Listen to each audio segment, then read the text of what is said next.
Dun Shows World. Welcome to Shows World, gamers. Josh here, and as this week draws to a close, I wanted to take a moment to look at this week's biggest news stories, gaming announcements, and this week's new video game releases. If this is your first time on the channel, do me a favor and hit that subscribe button to join in on the fun. Alright gamers, let's kick off this week in review with a few news stories.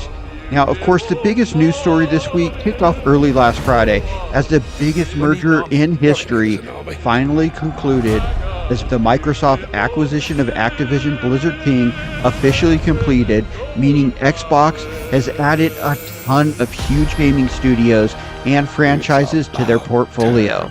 They quickly announced on X that they can now start working on bringing those games to Game Pass, although they later announced that those will not be coming till 2024. Now, Nintendo fans can also expect, most likely, my guess would be next holiday, with the heavily rumored next-gen Nintendo console, a Call of Duty game, and, in some news, even Sony fans should be able to get behind, Activision CEO Bobby Kotick will officially no longer be a part of the company as of January 1st, 2024. Next up, in a story that I know you're going to say, wait a minute, this isn't gaming news. But trust me, there are definitely games coming based on this announcement. And I'm just a huge fan.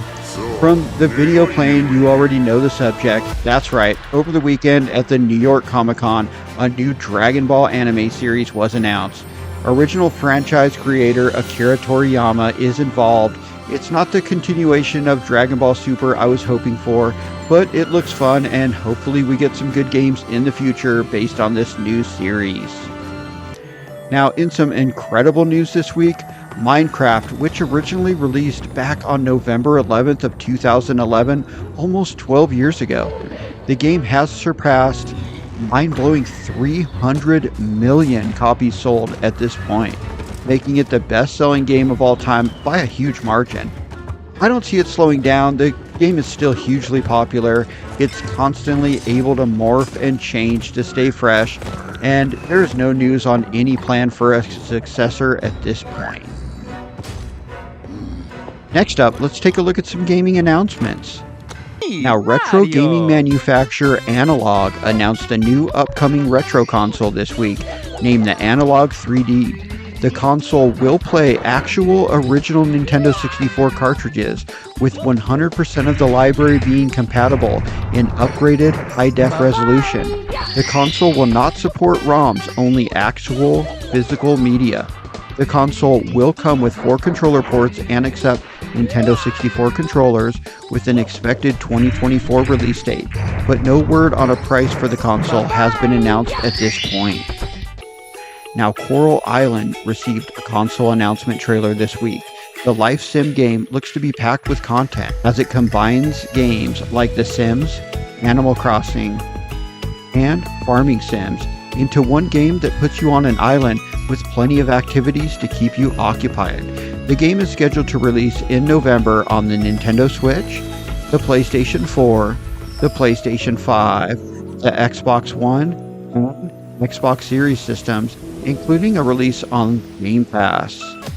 Now, I'm not sure if anybody is still collecting amiibos, but if you are, or if you're just a huge fan of Splatoon 3, we got a release date trailer for a really awesome looking Splatoon 3 Deep Cut amiibo set scheduled to release on November 17th. In the set, you get the Inklings Fry and Shiver in their humanoid forms and a much larger Big Man figure in his squid form.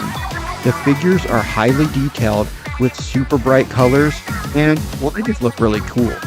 The figures will be available individually. Alright gamers, let's finish up with this week's new game releases. Now, Spider-Man 2 is Sony's big PlayStation 5 holiday release this year, and it's a must-play for all PS5 owners. With both Peter Parker and Miles Morales playable, this is the biggest Spider-Man game yet, with new moves that allow you to traverse the city even faster, and new villains with Lizard, Kraven, and Venom. The game looks absolutely fantastic. The review scores have it as one of the highest rated PS5 games to date. I can't wait to get my hands on the game, and will definitely be enjoying this title over the next few weeks.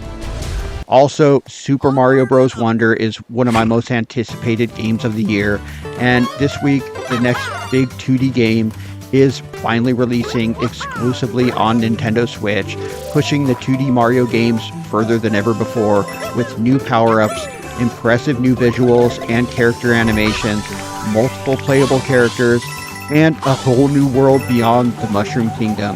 That's right, we're entering the Flower Kingdom to battle new baddies and even new versions of familiar foes. And we get to collect warping wonder seeds as we once again have to battle to foil Bowser's plots. Another blockbuster game releasing this week was Sonic Superstars, and it's another impressive looking 2D game, adding new gameplay mechanics to the 2D style Sonic gameplay and even multiplayer gaming. The graphics look clean and crisp, and the action looks fast and fun, everything we would hope and expect from a Sonic the Hedgehog game. The game will be available on the Nintendo Switch, the PlayStation 4, the PlayStation 5, the Xbox One, and Xbox Series systems. And I haven't picked this game up yet. I'm really looking forward to playing it. I've been watching a few people play it, and it looks like a surefire hit. The game looks like a blast. I would highly suggest giving this game a shot. Now, a game I would not suggest giving a shot is Skull Island: Rise of Kong. It is a third-person action-adventure game where you take control of the eighth wonder of the world himself, the King of Apes, Kong, as you embark on a quest to avenge the death of your parents at the hands of the Alpha Predator Ga. The game is available on the Nintendo Switch, PS4, PS5, Xbox One, and Xbox Series systems. But this game has been critically panned as one of the worst releases of the year. I highly suggest, if you're thinking about picking this one up, checking out a few reviews first, watch a few playthroughs, because it really does not look like a very good game. Now, Warm Snow is a really fun, fast, action-packed, roguelite indie game that reminds me a lot of Hades, which is one of my favorite games in the genre. In the game, you will need to master the art of the floating swords as you embody a warrior, Eon, on a crusade against the 5 great clans in order to save a world teetering on the brink of destruction. The game released this week on the Nintendo Switch, PlayStation 4, PlayStation 5, PC, Xbox One, and Xbox Series systems. Alright gamers, that concludes this week in review for the week ending on October 20th. The week started with the Microsoft Activision Blizzard deal finally closing. Then we got the release of a multiplayer with up to 3 friends classic side-scrolling Sonic game, which is just as crazy and fun as it sounds. Trust me, I definitely suggest giving the game a shot when you get a chance. And the week ended with us jumping into the Flower Kingdom on an all-new adventure with Mario and friends as we once again have to thwart Bowser's sinister plans. But let me know anything we may have missed in the comments, and thanks for joining us today, gamers. Shojo World, out.